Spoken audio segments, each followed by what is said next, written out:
Consultant ने आके बता दिया होगा, वो बोल दिया होगा। ऐसा तो कांग्रेस का नेचर है। 60 साल की सरकार रही उनकी।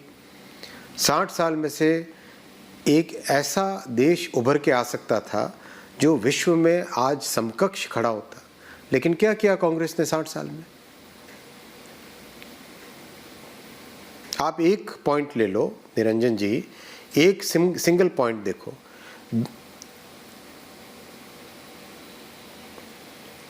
हाँ निरंजन जी, अगर आप केवल एक पॉइंट पे देखो, 2004 में जब श्रद्धेय अटल जी ने जिम्मेदारी दी थी, तब भारत की दुनिया में पोजीशन 11वें रैंक पे थी। 2014 यानी 10 साल की यूपीए सरकार, कांग्रेस की सरकार थी प्रैक्टिकली, 2004 से 2014 के 10 वर्षों में 11वें स्थान से 11वें पे ही रहे भाई। यानी 2004 से 2014 का पीरियड पूरा वेस्ट हुआ। मोदी जी ने 2014 में जिम्मेदारी लेने के बाद में भारत को 11वें स्थान से 5वीं बड़ी आर्थिक शक्ति बनाया। आप ये सोचो, 5वीं बड़ी आर्थिक ताकत बनने पर कितना काम हो पा रहा है। हाईवे बन रहे हैं, रेलवे बन रहा है, गरीबों को उनकी जीवन की बड़ी सुविधाएं मिल रही है, मिडिल क्लास परिवारों के लिए नए रोजगार बन रहे हैं, नए एम्स खुल रहे हैं, नए आईआईटी खुले। तो जब तीसरी बड़ी आर्थिक शक्ति बनेगा, कितने और काम हो सकेंगे? ये मोदी जी का काम है जो स्पष्ट दिखाई दे रहा है।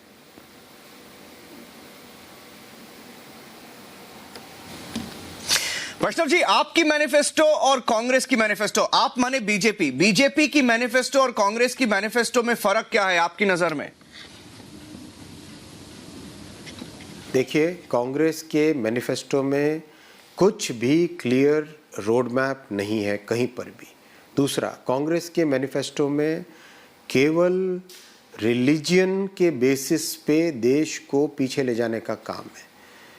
भारतीय जनता पार्टी के संकल्प पत्र में, मोदी की गारंटी में हर वर्ग, सोसाइटी का हर ग्रुप, हर सामाजिक वर्ग और देश का हर सेक्टर, इसके लिए क्लियर एक रोड मैप है।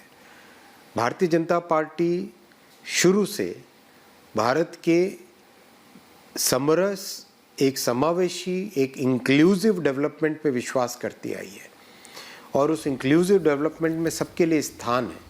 उस इंक्लूसिव डेवलपमेंट का क्लियर डेमोन्स्ट्रेशन पिछले 10 साल है। उस ग्रोथ को आगे बढ़ाने की बात है, जबकि कांग्रेस में कुछ खोखले वादे हैं, कुछ जुमले हैं और बिना कोई रोड मैप के उन्होंने अपने मैनिफेस्टो को रख दिया है। 2-3 प्रश्न और है वैष्णव जी। माइनॉरिटी, प्रो माइनॉरिटी और मुस्लिम लीग वाला मैनिफेस्टो बताया था आपने कंपेयर भी किया था। क्या आप में, आपकी संकल्प पत्र पे सबका साथ सबका विकास अप्रोच है? कैसे?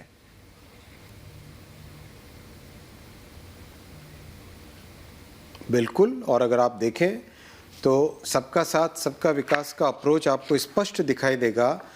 आप 10 जो सोशल ग्रुप्स हैं उसको देखिए।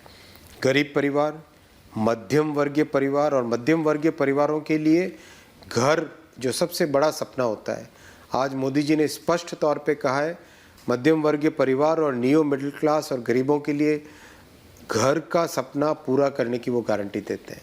आने वाले 5 वर्षों में सबको अपना घर मिले, इसके ऊपर बहुत बड़ा काम होने वाला है।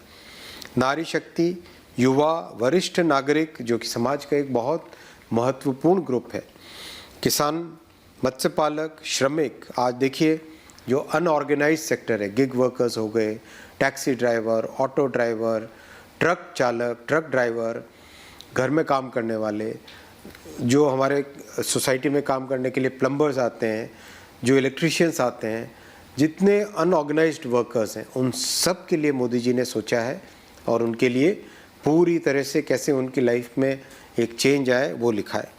एमएसएमई, छोटे व्यापारी और विश्वकर्मा और जो हमारे वंचित वर्ग, सोसाइटी के हर सेक्शन को मोदी जी ने अपने संकल्प पत्र में, गारंटी में सम्मिलित किया है।